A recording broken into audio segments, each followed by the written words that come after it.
So our journey for paper number 1 begins with drafting the major part of our intro. So you've already read the assignment instructions, you've read the rubric, you've read a sample essay. What we're going to do in this lecture is look at the rubric criteria for the intro, the things you want to avoid doing in the intro, the moves you want to make in the intro, and the sample essay by Sara about her work at Legoland and how it created an intro that described her work and how she felt about it. Remember, we're not going to be working on the thesis, which will be the final piece of our intro, until later. We're going to focus on the part of our intro where we vividly describe where we work and what we do there and how we feel about our job. And you can find those criteria on the rubric. We want to avoid overwriting. We don't want to write 8 to 10 sentences. We don't want to write a huge introduction. We're looking for something like 4 to 6 sentences. We also want to avoid listing.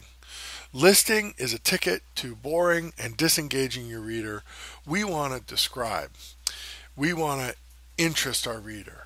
And the way we're going to do that is by using really striking, memorable, vivid details.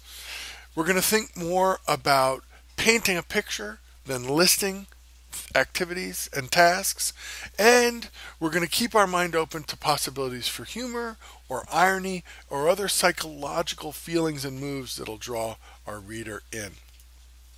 Here's Sara's sample paragraph. What I suggest you do now is pause this video and read that paragraph on your own, because I don't intend on reading it to you. But I am going to point out a few things. So take a minute and stop and read that paragraph. Okay, so hopefully you're back, you've read over the paragraph. What I'd like you to see here is the specific details that make this work. The colors of her outfit, the jingling feet, the blaring Celtic music, the mother beaming, happy to take a breather. These are great little memorable details. And you'll notice how many of them are images that appeal to our senses, things we can see, things we can hear, things we can smell, we can taste. So the makes a vivid detail work is a powerful image. Does Sara also walk us through how she feels about it? She sure does. I like this part at the end where she collapses into her bed with a sigh, how she talks about how it aches, but she loves almost everything about her job. And she considers it one of the most rewarding ways to make money that she can think of. So this is a great is too big of a word. This is a very strong, clever, creative intro.